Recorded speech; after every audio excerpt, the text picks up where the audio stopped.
Hello students, welcome to the class. Today we will discuss about the weather. Class 12 Biology Chapter 13 Organisms and Population Ecology.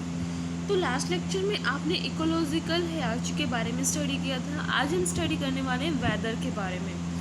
तो weather क्या होता है? एक short term properties होती है किसी भी एटमॉस्फेयर की. शॉर्ट टर्म का मतलब होता है कि जो थोड़े से टाइम के लिए रहते हैं, कुछ आवर्स के लिए, कुछ मिनट्स के लिए, या फिर आप कुछ बोल सकते हो कि कुछ डे के लिए या कुछ घंटों के लिए बोल सकते हो. तो उसको हम वेदर कहते हैं. ये चेंज होती रहती है, प्लेस टू प्लेस भी ये क्या करता रहता है, चेंज करता रहता है. जैसे कि आपका टेम्परेचर है, घटता बढ़ता रहता है. ह्यूमिडिटी है, सेम केस होता है ह्यूमिडिटी का भी. रेनफॉल, कहीं बारिश होती है थोड़ी देर के लिए, फिर नॉर्मल हो जाता है.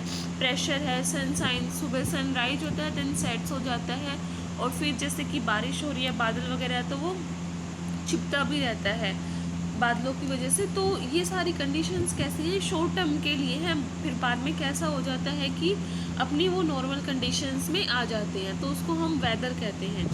जो वेदर होता है प्लेस टू प्लेस ही वेरी नहीं करता, बल्कि एक टाइम पे ही क्या हो सकता है कि सेम प्लेस पे भी डिफरेंट वेदर कंडीशंस हो सकती हैं. नेक्स्ट हम बात करते हैं क्लाइमेट की. अब जो क्लाइमेट होता है वो लॉन्ग टर्म प्रॉपर्टीज़ होती है एटमॉस्फेयर की. इसको हम जैसे सीजनल वेरिएशंस भी कहते हैं. ये आपके लॉन्ग टाइम के लिए होते हैं, जैसे सीजन्स के लिए या फिर ईयर्स के लिए. जैसे आपके समर हैं, विंटर्स हैं, 6 मंथ्स का पीरियड होता है. तो ये लॉन्ग टर्म आपकी क्या है, प्रॉपर्टीज़ हैं. फिर यहाँ पे आता है आपका माइक्रो क्लाइमेट, यानी कि sub division of the climate. जब हम किसी एक पर्टिकुलर प्लेस के क्लाइमेट की बात करते हैं तो वो आपका माइक्रो क्लाइमेट हो जाता है. फिर बात आती है माइक्रो हैबिटेट. जैसे आपने हैबिटेट के बारे में स्टडी किया है. हैबिटेट क्या है? The place of living of an organism.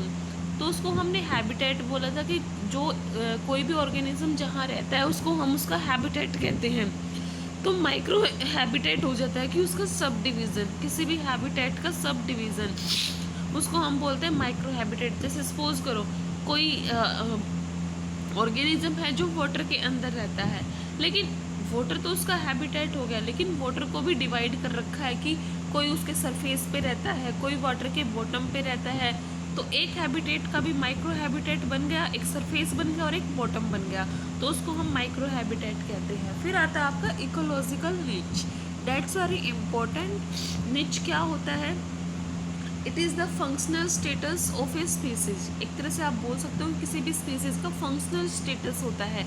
Functional status का मतलब यहाँ पे है कि कोई भी स्पीसीज जिस हैबिटेट में वो रह रही है वहाँ पे वो फंक्शन क्या परफॉर्म करती है, वो आपका निच होता है कि उसका फंक्शन क्या है, कि वो क्या खाता है, उसको कौन खाता है, उसकी मूवमेंट कैसी है, उसकी एक्टिविटी का टाइम क्या है, उसकी नेस्टिंग, उसकी रिक्वायरमेंट क्या है, उसकी एक्टिविटी के लिए सीजन क्या है, उसका दूसरे ऑर्गेनिजम्स पे क्या इफेक्ट है.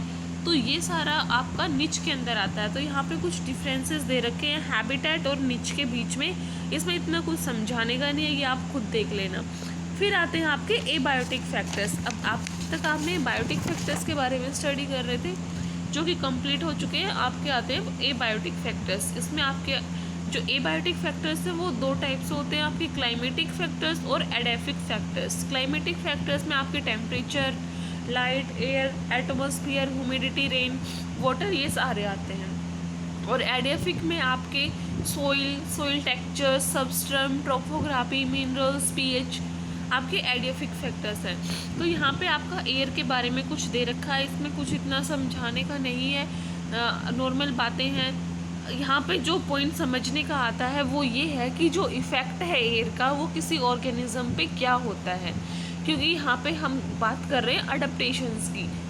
चाहे हम वेदर की बात करें, चाहे हम क्लाइमेट की बात करें, चाहे हम इकोसिस्टम की बात करें, हम यहाँ पे मेन टॉपिक हमारा है अडप्टेशंस का, कि उसका अफेक्ट क्या है प्लांट्स पे, ऑर्गेनिजम्स पे, एनिमल्स पे, और वो कैसे अपने आप को अडप्ट करते हैं, एडजस्ट करते हैं. तो यहाँ पे सबसे पहले अगर हम प्लांट्स की बात करें तो जो एयर होती है वो क्या करती है, पोलिनेशन में हेल्प करती है प्लांट्स में, और सीड डिस्पर्जल में हेल्प करती है. और जब एयर के थ्रू पोलिनेशन होता है तो उसको हम क्या बोलते हैं, एनेमोफिली. दूसरा वो डिस्पर्जल में, जैसे कि मैंने अभी बताया कि फ्रूट्स और सीड्स वगैरह के डिस्पर्जल में हेल्प करती है, ट्रांसपीरेशन में हेल्प करती है। वो क्या करती है, जो ट्रांसपीरेशन का जो रेट होता है उसको इंक्रीज़ कर देती है। फिर एनिमल्स की बात करते हैं कि एनिमल्स पे क्या अफेक्ट होता है। मेनली जो एयर होती है वो स्मॉल एनिमल्स को अफेक्ट करती है, क्योंकि उनके हैबिटेट को चेंज कर देती है, एक प्लेस से दूसरे प्लेस पे उनको शिफ्ट कर देती है। सोइल को सोइल पे इफेक्ट होता है। सोइल की जो एक तरह से बोल सकते हैं सोइल इरेजन, यानी कि जो सोइल की जो एक उपजाऊ मिट्टी आप बोलते हो उसको नष्ट कर देती है। फिर वेदर पे भी अफेक्ट होता है एयर का। अगर एयर की जो स्पीड है वो ज़्यादा होती है तो वेदर कंडीशन भी चेंज हो जाती है। तो ये आपका एयर के बारे में था। नेक्स्ट हम स्टडी करेंगे वाटर के बारे में। आज के लिए बस इतना ही। Thank you.